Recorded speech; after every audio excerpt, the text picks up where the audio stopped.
খেরি ঘুম ঘুমাইল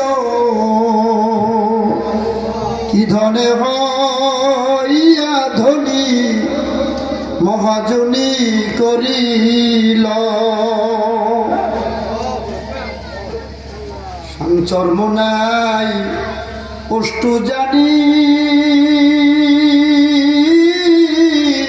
জেনে নাও ভাই ঠিকানা থানা তাহার গঙ্গুহিতে জেলা সোনার মদিনা থানা তাহার গঙ্গুহিতে জেলা সোনার মদিনা। এই যে নূরে মদিনা, নূরই তো তিনি বন্টন করে গেছেন। এই ঠিকানায় কত পাগল মাসুকের তালাশ পাইল কি ধনে হইয়া ধনী মহাজনী করিল। আল্লাহু আকবার। নূরে মদিনাকে, মদিনার নূরকে, মদিনার ওয়ারিসাতুল আম্বিয়ারা সারা দুনিয়ায় ছড়াইছেন। তার মধ্যে একজন ছিলেন আমার শায়েখ মুর্শিদ, চাওনার জমিনে শুয়ে আছেন। এই সমস্ত আলেমরা নূরে মদিনাকে মানুষের ঘরে ঘরে ঢুকাইয়া দিয়েছেন, সংসারে ঢুকাইয়া দিয়েছেন। কথা ঠিক না? একটা ছেলে যে ঈদ হলো, খুদ্দত হলো, আমার বাবা কই, বাবা এখানে আছেন? খুদ্দতে যে ছেলেটার বাবা এখানে আছে, বাবা এখানে নাই। এর চেয়ে উত্তম সন্তান দুনিয়াতে আর হইতেই পারে না। এমনি শোনেন, আসল এলেম কি? আসলে মাহুয়াল এলেম, এলেম কি? আল্লামা ইউসুফ সাহেব রহমতুল্লাহ আলাইহি তবলিগ জামাতের মুরব্বী ছিলেন। শাইখুল হাদিস জাকারিয়া রহমতুল্লাহ আলাইহির ভাতিজা এবং জামাতা। বিভিন্ন অর্থ হাকিকি, মাজাজি, জাহিরি, বাতিনি বোঝার নাম হইল কি? এলেম। যেটা ছোট মাদ্রাসা, অনেকই শিশু, আমি অনুরোধ করি যারা ওলামায়ে কেরাম আছেন তারা একটু শোনেন। প্রথমে সূরাটা হবে মার রব্বুকা। বলেন কি? পক্ষ থেকে মুহাম্মদ সাল্লাল্লাহু আলাইহি ওয়াসাল্লামের উপরে কলবের ভিতরে নাযিল হয়েছে, তার নাম হইল এলেম। সুবহানাল্লাহ। আমার ওয়াজের সময় হবে না, একটু পরে উনি চলে আসবেন। হুজুর সাল্লাল্লাহু আলাইহি ওয়াসাল্লামকে যখন ফেরেশতা জিবরাইল বসিল ইকরা, তিনি বলছিলেন মানা বেকারি, আমি পড়তে জানি না। এবার ফেরেশতা জিবরাইল ধরে কি করছেন? চাপ দিছেন, বুকে বুক লাগাইয়া চাপ দিছেন। না শোনেন, নমস্কার করেন না। এরপর বলছেন ইকরা, আপনি পড়েন। উনি এবার বলছেন মানা বেকারি, আমি পড়তে জানি না। আবারও ধরে চাপ দেওয়া হয়েছে। দ্বিতীয়বার চাপ দিয়ে বলে ইকরা, আপনি পড়েন। উনি এবার বললেন মানা বেকারি, আমি পড়তে জানি না। কয়বার চাপ দিয়েছেন? কয়বার? তিনবার চাপ দিয়া চতুর্থবারের সময় ফেরেশতা জিবরাইল বলতেছেন ইকরা বিইসমি রাব্বিকাল্লাযী খলাক, পড়ো তোমার প্রভুর নামে যিনি তোমাকে সৃষ্টি করেছে। আল্লামা ইমাম নববী রাহমাতুল্লাহ তাফসীরে লেখেন, তিনবার চাপ দিয়া ফেরেশতা জিবরাইল রাসূল সাল্লাল্লাহু আলাইহি ওয়াসাল্লামের কলবের ভিতরে কোরআন শরীফ 3 চাপে ঢুকাইয়া দিয়েছেন। এক এক চাপে 10 পারা, 3 চাপে কয় পারা হয়? 30 পারা। কথাগুলি মনোযোগী হন। দ্বিতীয় প্রশ্নের উত্তর দিয়েছেন তিনি রাসূল সাল্লাল্লাহু আলাইহি ওয়াসাল্লাম। ইকরা তো বলতেই পারতেন, এতটুকু কথা তো সবাই বলতে পারে। রাসূল কেন লম্বা জবাব দিলেন ইকরা বিইসমি রাব্বিকাল্লাযী খলাক? উনি কেন বললেন মানা বেকারি, আমি পড়তে জানি না? ইকরা রাসূল তো বলতে পারতেন, কেন বলেন নাই? রাসূল যেন বলতেছেন জিবরাইল ফেরেশতাকে, তুমি কে আমাকে আমাকে কি শিখাচ্ছ, আমাকে কি পড়াচ্ছ? আমি তো সাধারণ মানুষ না, জানতাম পড়া আমি পড়বো না। তুমি যা পড়াবে আমাকে বলো, আমার স্রষ্টার সাথে সেই পড়ার সম্পর্ক আছে কিনা, আমার রবের সঙ্গে আমার পূর্বর সঙ্গে যদি পড়ার সম্পর্ক না থাকে, ওই পড়া আমি মুহাম্মদুর রাসূলুল্লাহ পড়তে পারি না। সুবহানাল্লাহ জোরে বল।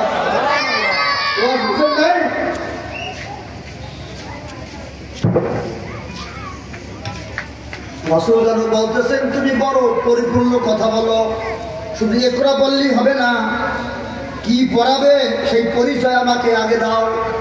যখন ফেরেশতা জিবরাইল পুরা কথা বলেছেন, পুরো আয়াত পড়েছেন, ইকরা বিসমি রাব্বিকাল্লাযী খলাক, হে মুহাম্মদ সাল্লাল্লাহু আলাইহি ওয়াসাল্লাম পড়ো তোমার পূর্বর নামে যিনি তোমাকে সৃষ্টি করেছেন। এই পূর্বর নাম যখন বলা হয়েছে এবং স্রষ্টার নাম যখন বলা হয়েছে, তখনই মুহাম্মদ রাসূলুল্লাহ পড়া আরম্ভ করে দিছে। আপনাদেরকে বলি আমি, এই পড়ার সাথে রাসূলুল্লাহ, যেই পড়ার সাথে আল্লাহর সম্পর্ক নাই, ওই পড়ায় কোনোদিন মানুষ মানুষ হয় না।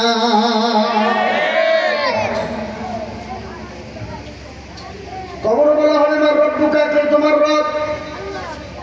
সমস্ত জীবনটাই হবে পড়া, রবের জন্য পড়া, আল্লাহর জন্য পড়া।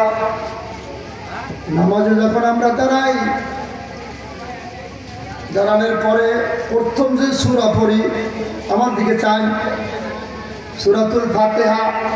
এই ফাতিহার প্রথম আয়াতটা কি? আলহামদুলিল্লাহি রাব্বিল আলামিন। সুবহানাল্লাহ। সকল প্রশংসা বিশ্ব জগতের প্রতিপালক আল্লাহ তাআলার জন্য। এখানে রব আছে না? এখানে রব আছে না? আলহামদুলিল্লাহি রাব্বিল আলামিন। এই রবের সাথে সম্পর্ক, এটাই আসল পড়া। আমি সংক্ষেপে বলছি যে পড়ার সাথে আল্লাহর সম্পর্ক আছে, এটাই আসল পড়া। এই পড়তেই আল্লাহ রাসূল দুনিয়াতে আসছেন, পড়াইতে আসছেন। ওয়াল্লাযী বা'আসা ফিল উম্মিয়্যিনা রাসূলাম মিনহুম ইয়াতলু আলাইহিম আয়াতিহি ওয়া ইউআল্লিমুহুমুল কিতাবা ওয়াল হিকমাতা ওয়া ইউযাক্কিহিম ইন্নাকা আনতাল আজিজুল হাকীম। সুবহানাল্লাহ বলে। আল্লাহর ঘর কাবা বানাইয়া ইব্রাহিম আসসালাম দোয়া করেন, ইসমাইল আসসালাম দাঁড়াই দাঁড়াইয়া আমিন আমিন বলেন। অনেকগুলি দোয়া করছেন। এই দোয়ার ভিতরে একটা দোয়া ছিল রব্বানা, বলেন সবাই রব্বানা। ওয়াবআথ ফীহিম রাসূলাম মিনহুম ইয়াতলু আলাইহিম আয়াতিকা। আয় আল্লাহ, আমাদের বংশের ভিতরে এমন এক রাসূল তুমি দুনিয়াতে পাঠাও, যিনি তোমার আয়াত তেলাওয়াত করবে। সুবহানাল্লাহ। তোমার আয়াত যিনি তেলাওয়াত করবেন। সারা দুনিয়ার ভিতরে শ্রেষ্ঠ কাজই হইল আল্লাহর কোরআন তেলাওয়াত করা। আল্লিমুহুমুল কিতাব, এবং তোমার কিতাব যিনি শিক্ষা দিবেন। ওয়াল হিকমাতা, জ্ঞান বিজ্ঞান দর্শন রসায়ন যিনি পড়াবেন। এই ছেলেরা আজকে ইংলিশে কথা বললো, বিভিন্ন প্রদর্শনী করলো, এটাকে হিকমত বলা হয়। বলেন কি বলা হয়? হিকমত বলা হয়। চিকিৎসা বিজ্ঞান, কৃষি বিজ্ঞান, সমস্ত বিজ্ঞানকে কিন্তু কোরআনের ভাষায় হিকমত বলা হয়। আল্লিমুহুমুল কিতাবা ওয়াল হিকমা ওয়া ইউযাক্কিহিম, যিনি তোমার বান্দা বান্দীকে পবিত্র করে দিবে। কি করে দিবে? পবিত্র করে দিবে। মানুষটা পবিত্র মানুষ হবে, মানুষটা সমাজের জন্য আশীর্বাদ হবে, রহমত হবে। সমাজের জন্য মানুষটা গজব হবে না, এমন মানুষ তিনি রাসূলুল্লাহ তৈরি করে দিবেন। মানুষের উপকার করবে, মানুষের ক্ষতি করবে না। আমার একটা কথা মনে পড়ছে, এই ছোট ছোট ছেলেদেরকে দেখে ইমামে আজম আবু হানিফা রাহমাতুল্লাহ আলাইহি এক বড় বাজারের মসজিদের তালিম দিতেন। ইমাম আবু ইউসুফ রহমতুল্লাহ আলাইহি ছোট সময় বাবাকে হারাইছেন। একবার এরকম বাচ্চা, ছোট বাচ্চা, অভাবের সংসার, বিধবা মা, ঘরে 3-4 জন 4-5 জন সন্তান রেখে বাবা মরে গেছে। সবাই শুনতেছেন কথা? এখন ছোট বড় ছেলে হইল আবু ইউসুফ।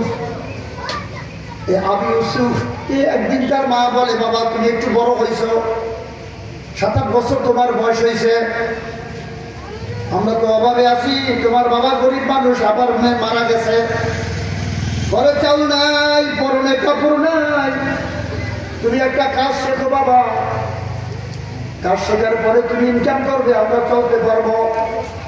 কি কাজ শিখতে দিলেন? একটা দর্জির দোকানের কাজ। কতটা মনে রাখবেন? ওয়াজ করার চিন্তা ছিল একটা, আজকে হয়ে গেল আমার আরেকটা। দর্জির দোকানের প্রদর্শনীগুলি দেখে ওই কথা মনে পড়লো।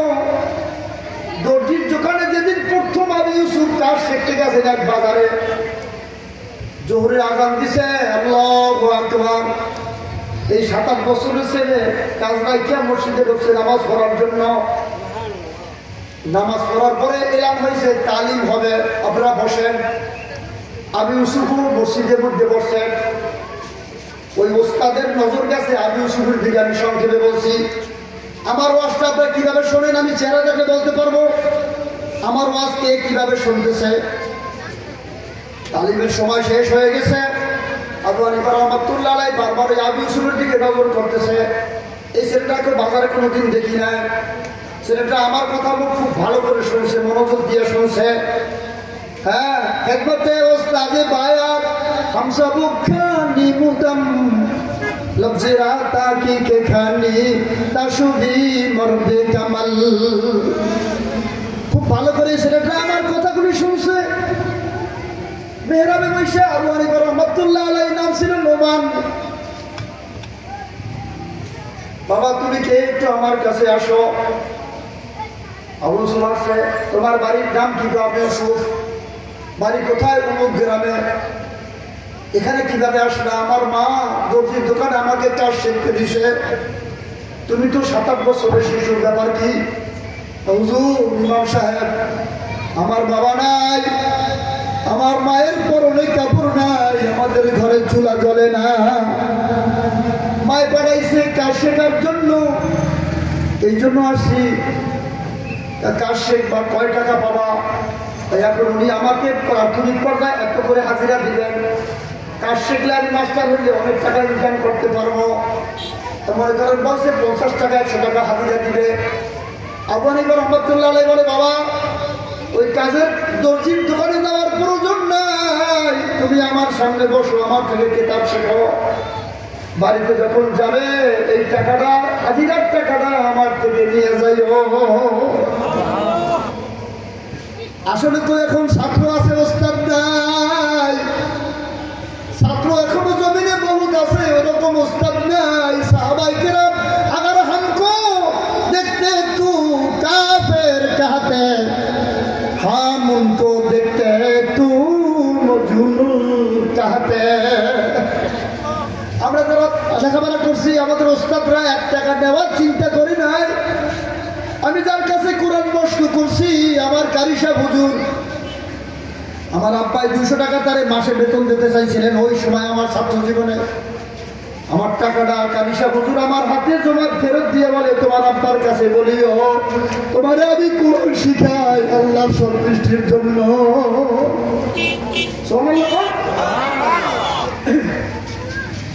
বাবা আমি ইউসুফ, তুমি প্রত্যেক দিন সন্ধ্যার সময় যাওয়ার সময় আমার থেকে 100 টাকা নিয়ে যাইও। 2-3 মাস চলে গেছে।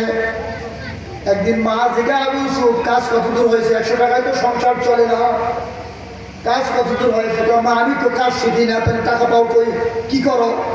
ওই মসজিদে, ওই এলাকার বাজারের মসজিদে ইমাম আছেন, উনি ওস্তাদ, ওনার কাছে মা আমি কোরআন শরীফের অনেক কিছু শিখেছি। সুবহানাল্লাহ, জোরে কর, আওয়াজ দিয়ে বল, বোঝেন আওয়াজ। আদর্শ ওস্তাদ, আমি খোদার কসম করে বলি, এই যে আদর্শ লেখছেন, যদি আদর্শ ওস্তাদ এখানে 2 জনও থাকে, এখান থেকে আবু হানিফা, আবু ইউসুফ, শেখ সাদি, আল্লামা রুমি, আল্লাহ পাক তৈয়ার করে দিবে।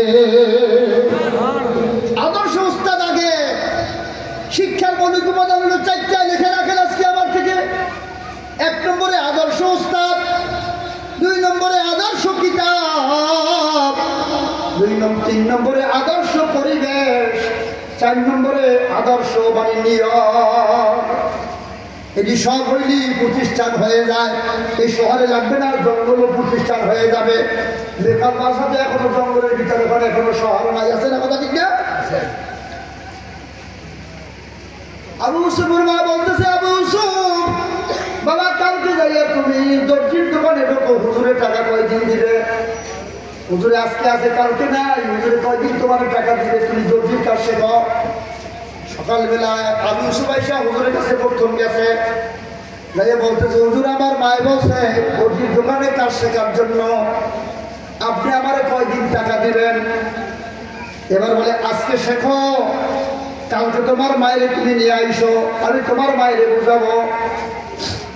পরের দিন ওর মায়েরে নিয়ে গেছেন, এখন মায়েরে বুঝাইতেছেন, মা আপনার ছেলে অনেক মেধাবী, ছেলেটা অনেক কিছু বোঝে, একদিন বড় কিছু হবে। মা দর্জির দোকান দরকার নাই, ও কিতাব শিখুক, একদিন মুস্তাহিদ হবে, ফকি হবে। ফকিহুন ওয়াহিদুন আসাদু আলা শাইতানি মিনাল আবিদিন আও কামা ক্বালা নবী আলাইহিস সালাতু ওয়াস সালাম। মায়ের যত বুঝায় গরিব মানুষ সে বোঝে না। সে বলতেছে, হুজুর আপনি কয়দিন টাকা দিবেন? এবার বুঝাইতে বুঝাইতে সর্বশেষ বলে, ও আবু ইউসুফের মা, তোমার এই আবু ইউসুফ একদিন পেস্তা বাদামের হালুয়া খাবে।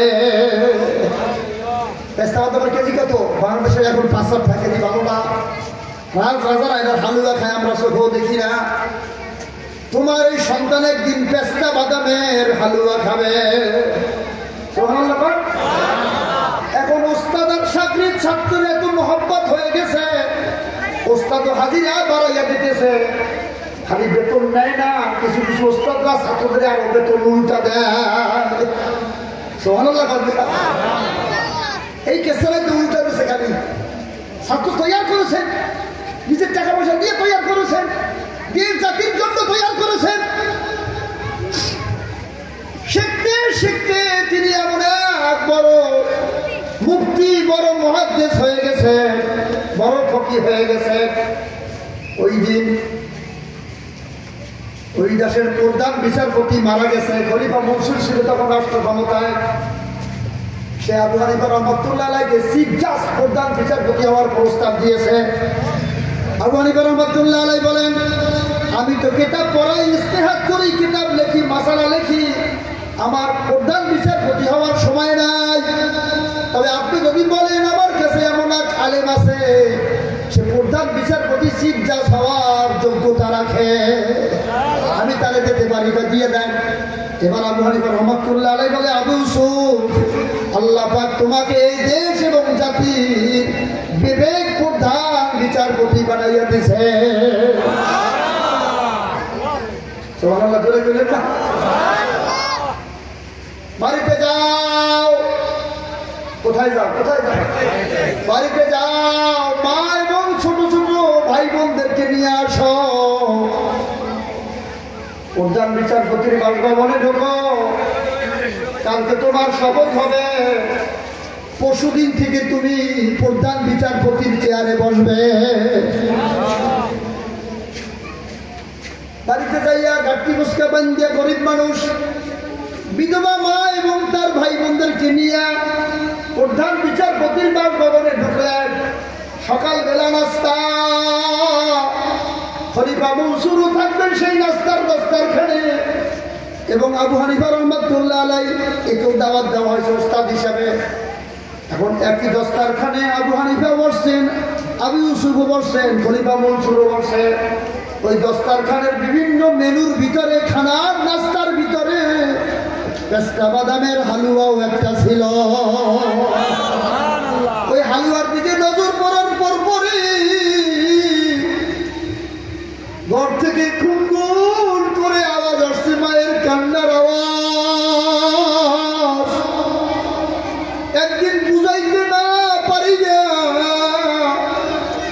বাদে ছাত্র মায়ের বুঝাইতে বুঝাইতে বলছিল, ও আবু ইউসুফের মা, তোমার আবু ইউসুফ একদিন দুনিয়াতে পেস্তা বাদামের হালুয়া খাবে। সুবহানাল্লাহ। কোন আল্লাহ পাক দোয়া কবুল করছে, বেশি দিন আর লাগে না। তার সন্তানকে আল্লাহ দেশের প্রধান বিচারপতি বানাইয়া দিছে। রাস্তার কানে খাইতেছেন আর ওই পেস্তা বাদামের কাহিনী মনে পড়ছে। ও এলাকার নাম কি?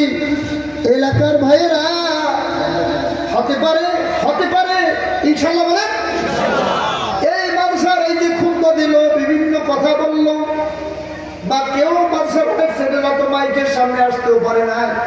এই নূরে মদিনা মাদ্রাসা থেকে আল্লাহ পাক যদি কবুল করে, এই দেশের জজ, এই দেশের শিক্ষিত, এই দেশের মন্ত্রী এমপি আল্লাহ বানাতে পারে না।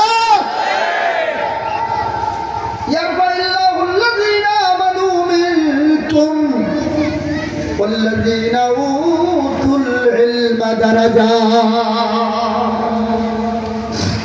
আমার ভাইরা, আমি যে কথা শুরু করছিলাম, কবরে যাওয়ার পরে যা ফেরেশতারা জিজ্ঞাসা করবে এটার নামই হইল কি? ইলম। জোরে কোন কি? আবার বলেন, আওয়াজ দিয়ে বলেন। এক নম্বরে বলবেন কি? মার রব্বুকা, কে তোমার রব। গতকালকে এক ইউটিউবে দেখলাম, জাহাঙ্গীরনগর ইউনিভার্সিটির এক প্রফেসর 19 বছর অধ্যাপক ছিলেন জাহাঙ্গীরনগরে, এখন সে বৃদ্ধাশ্রমে থাকে। তার মানে তার 2 ছেলে 1 মেয়ে, 13 জনই বিদেশে থাকে। বাবারে কে পাকাইয়ে দিবে, বউ গেছে মারা। 3 জন সন্তান, 13 জন বিদেশে থাকে। স্ত্রী দুনিয়া থেকে চলে গেছে, এবং তারে পাকাই দেবে এমন মানুষ দুনিয়াতে নাই, এখন বৃদ্ধাশ্রমে থাকে। নাউজুবিল্লাহ বলে। উনি সাক্ষাৎকারে বলছেন, আমি আমার সন্তানদেরকে অনেক শিক্ষিত করতে চেয়েছিলাম, বেশি শিক্ষিত করে বেশি অমানুষ করে ফেলাইছি। আমাদের দেশে অনেক শিক্ষিত আছে, তাদের সঙ্গে যে শিক্ষার সঙ্গে আল্লাহর সম্পর্ক নাই, শিক্ষার সঙ্গে কোরআনের সম্পর্ক নাই, ওই শিক্ষিত যত বড় হোক, ওর কাছে ওর বাবা মায়ের কোনো মূল্য না। কথা ঠিক? আর রব্বুকা, কে তোমার রব। এই রবের পরিচয় জানা হইল ফরজ। আমাদের রবকে জোরে করা আর আওয়াজ দেন।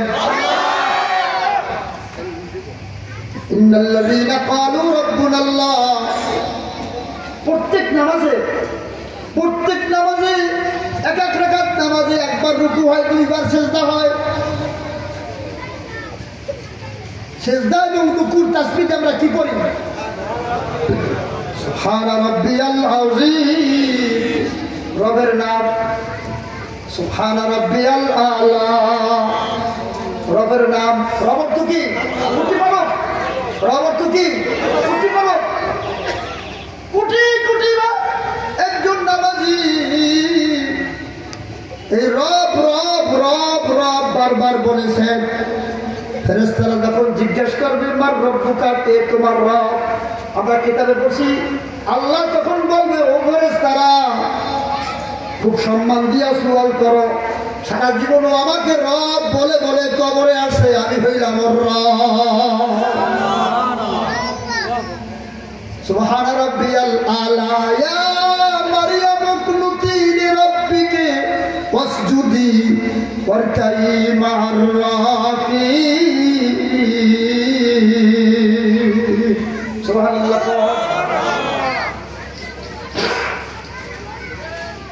যারা আল্লাহকে রব বলে বলে আল্লাহর রুবুবিয়্যাত, আল্লাহর ওয়াহদানিয়্যাত, আল্লাহর জাত, আল্লাহর সিফাতের বয়ান শোনা এবং করা, আমল করা করতে করতে, আল্লাহর দ্বীন কায়েমের জন্য সংগ্রাম করতে করতে কবরের বিছানায়, মৌতের বিছানায় শুয়ে যাবে।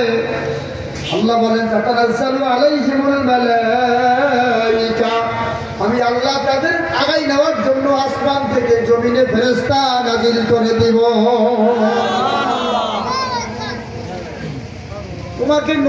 তোমাকে একা যাইতে হবে না। এই আমার দিকে চান, একা সফর করলে অনেক ভয় লাগে।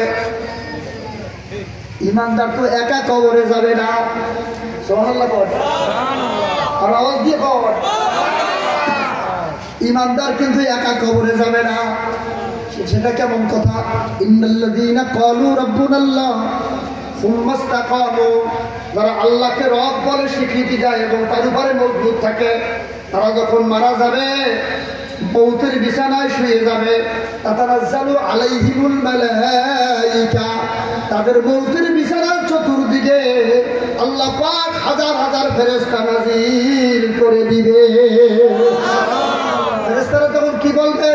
আল্লাহ তাখাফু ওয়ালা তাহজানু, ও আল্লাহর বান্দা বান্দি, ভয় পাইও না, চিন্তাও করিও না, আমরা তোমার সাথে আছি।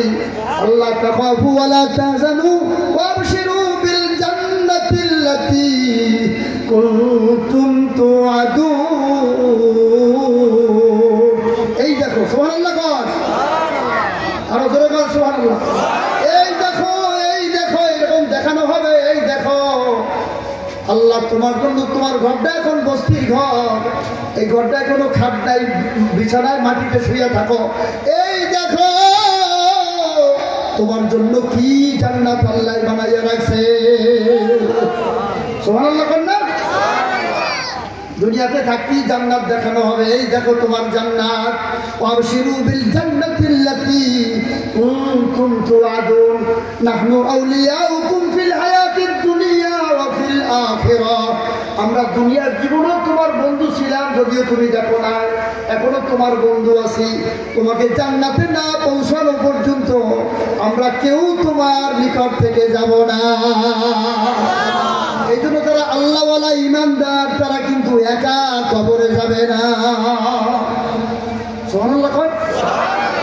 হাজার হাজার ফেরেশতা তাদের লগে আছে, হাজার হাজার ফেরেশতা। দুই নম্বরে হলো দিন আমার দিন উকা, কি তোমার জীবন বিধান। এইটা কিন্তু ফেরেশতা সওয়াল করবে। এই জীবন বিধান ইসলাম, এটা জানার নাম হইল এলেম। আমাদের জীবন বিধান ইসলাম, এটা জানার নাম হইল এলম। আমরা জানি না আমাদের জীবন বিধান কি। ইসলাম বলেন কি? ইসলাম মেহমান আছে আমাদের এমপি সাহেব,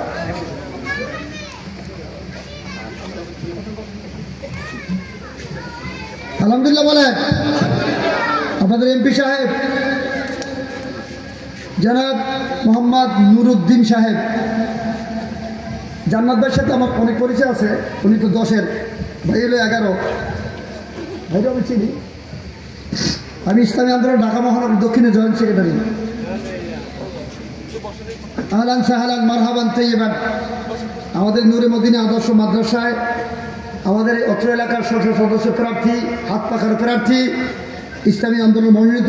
আলাইকুম নিয়ামতি ওয়া রাদিতু লাকুমুল ইসলাম দীনা। সুবহানাল্লাহ। এই প্রশ্ন হবে কবরে। কিন্তু অনেকে অনেক বড় ডক্টরেট, অনেক এমবিবিএস, অনেক এফসিপিএস, অনেক অ্যাডভোকেট, অনেক ব্যারিস্টার, ইসলাম সম্পর্কে কিছুই জানে না। আছে না? আছে না? কবরে গেলে কিন্তু আমি এক জায়গায় ওয়াজ করছিলাম, কবরে অনেক মানুষ কিন্তু মূর্খ হয়ে মারা যাবে। যাদের কোরআন জানা নাই তারা কিন্তু মূর্খ হয়ে মারা যাবে। কবরে গেলে প্রশ্ন হবে আরবি ভাষায়। কোন ভাষায়? ধরে কর। কোরআনের ভাষা আরবি ভাষা, রাসূলুল্লাহর ভাষা আরবি ভাষা, জান্নাতের ভাষা হবে আরবি ভাষা, কোরআনের ভাষা হলো আরবি ভাষা। অনেক বড় পিএইচডি, অনেক বড় বুদ্ধিমান, অনেক বড় ডক্টরেট, কিন্তু কোরআন জানে না। মারা যাওয়ার সময় সে একবারে মূর্খ হয়ে মারা যাবে। আর যারা কোরআন জানে তারা যা কোরআন আছে এই কোরআন নিয়েই তারা কবরে যাবে। হাদিস ইউকালু সাহিবুল কোরআন ইকরা ওয়াত্তাকি ওয়ারাত্তিল কামা কুনতা তুরাত্তিলু ফিদ দুনিয়া ফাইন্না মানজিলাকা ইনদা আখিরি আয়াতি তাকরাউহা। কারণ আল্লাহ রাসূল সাল্লাল্লাহু আলাইহি ওয়াসাল্লাম বলেন, কিয়ামতের দিন বেহেশতের ভিতরে সাহেবে কোরআনকে বলা হবে, ও সাহেবের কোরআন, ও সাহেবে কোরআন, ও কোরআনের সাথী। তুমি কোরআন তেলাওয়াত আরম্ভ করো, আর জান্নাতের লিফটে সিঁড়িতে তুমি উপরে উঠতে থাকো। সুবহানাল্লাহ বলেন। কোরআন পড়ো আর জান্নাতের লিফটে উঠতে থাকো। কামা বলেন সবাই, কামা বলেন, কামা। যেমনি ভাবে কোনটা তুরাতিলু ফিদ দুনিয়া, তুমি দুনিয়ার জীবনে কোরআন তেলাওয়াত করতা, ওই রকম কোরআন তেলাওয়াত এখন জান্নাতে আরম্ভ করো।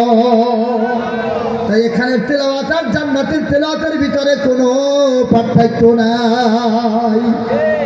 সুবহানাল্লাহ কয়, রাসূলুল্লাহ বলেন কামা, আল্লাহ বলবেন কামা। যেমনি ভাবে তুমি দুনিয়াতে তেলাওয়াত করতে, ওই তেলাওয়াত এখন জান্নাতে করো। ফাইন্না মানজিলাকা ইনদা আখির আয়াতে তাকরাউহা, তেলাওয়াত করতে করতে করতে করতে যেখানে তোমার তেলাওয়াত শেষ হয়ে যাবে, জান্নাতের ওই মাকাম, ওটাই হবে তোমার আজীবন থাকার বাসস্থান। এটা মাইকটা একটু ভালো করতো, মাইকটা কথা টানে না, মাইকটা কথা টানতেছে না। আমার বন্ধুগণ, আপনার ছেলেরা কোরআনের সাহেব, আমার আগের বক্তা আমাদের ডাকুয়া সব বলে গেছেন, কিয়ামতের ময়দানে সাহেবে কোরআনদের বাপমার মাথায় এমন টুপি পরানো হবে, এমন আলো নূর চমকাবে, অন্য কিয়ামতবাসীরা সবাই চিনবে এর সন্তান দুনিয়াতে হাফেজে কোরআন ছিল, কোরআনের সাহেব ছিল। আমার দিন ওটা কি, তোমার দিন আজকে কোরআনের তেলাওয়াত নাই, কোরআনের তেলাওয়াতের মধ্যে হেদায়েত। ওমর রাদিয়াল্লাহু তাআলা আনহু যখন রাসূল সাল্লাল্লাহু আলাইহি ওয়াসাল্লামকে হত্যা করার জন্য গিয়েছিলেন, যখন তার পথিক ভাইয়ের কাছ থেকে শুনলেন তার বোন জামাই এবং বোন মুসলমান হয়ে গেছে, তখন বাড়িতে আসতেছেন, তাদেরকে মারধর করবেন, বোনের বাড়িতে রওনা দিচ্ছেন। দূরে থেকে শুনতেছিলেন, কি শুনতেছিলেন? তাহা মা আনজালনা আলাইকাল কুরআন লিতাশকা, সুবহানাল্লাহ, ইল্লা তাযকিরাতাল লিমান ইয়াখশা তানজিলাম মিম্মান খালাকাল আরদা ওয়াস সামাওয়াতিল উলা। সবাই বলেন সুবহানাল্লাহ। এই আয়াত শুনতেছিলেন দূরের থেকে, আয়াত শোনার মধ্যে দিয়ে আল্লাহ পাক তাকে হেদায়েতের বন্দোবস্ত করে দিয়েছে। আগের দিন রাতে রাসূল সাল্লাল্লাহু আলাইহি ওয়াসাল্লাম বলেন, আল্লাহ দুই ওমরের যে কোনো এক ওমরকে হেদায়েত করে দাও। এই রাসূলের দোয়া আর কোরআনের আয়াত শোনার কারণে আল্লাহ পাক তার মনকে নরম করে দিয়েছেন, ইসলামের সৈনিক বানাইয়া দিয়েছেন। সুবহানাল্লাহ। কোরআন তেলাওয়াত, কোরআন তেলাওয়াতের তার হেদায়েত। কদ জাকুম মিনাল্লাহি নূরুন ওয়া কিতাবুম মুবিন। 3 নম্বর প্রশ্ন, আমার নবীকা বলেন, আমার নবীকা কে? তোমার নবী। আমাদের নবীর নাম কি? মুহাম্মদুর রাসূলুল্লাহ। 3টা প্রশ্ন কবরে হবে। এটার নামই হইল মূল এলেম, এটা শেখার নামই হইল এলেম, এর বাইরে কোনো এলেম না। 3 নম্বর প্রশ্ন, আমার নবীকা কে? তোমার নবী। আমার দিকে স্যার, ওমান হাজার রাসূলুন, এই ব্যক্তিরে চেনুনি? আল্লাযী বুইসা ফীকুম, আরবিতে বলল ফেরেশতারা, যাকে তোমাদের ভিতরে প্রেরণ করা হয়েছিল। রাসূল সাল্লাল্লাহু আলাইহি সাল্লামকে দেখা যাবে, কবরের ভিতরে দেখা যাবে, প্রত্যেক মাইয়িত রাসূলকে দেখতে পাবে। কে তোমার নবী? এই ব্যক্তিরে তুমি চেনোনি? রাসূল সাল্লাল্লাহু আলাইহি সাল্লামকে চেনার নাম হইল ইলম। সুবহানাল্লাহ বলে। আমাদের প্রধান বক্তা এসে গেছে, 3টা কথা। কয়টা কথা? যেরকম কয়টা? আমার রব্বুকা, আমার দীনুকা, আমার নবীকা। এই 3টা প্রশ্নের জানার নাম হইল মূলত ইলম। এই ইলম যারা জানতে চাও, শিখতে চাও,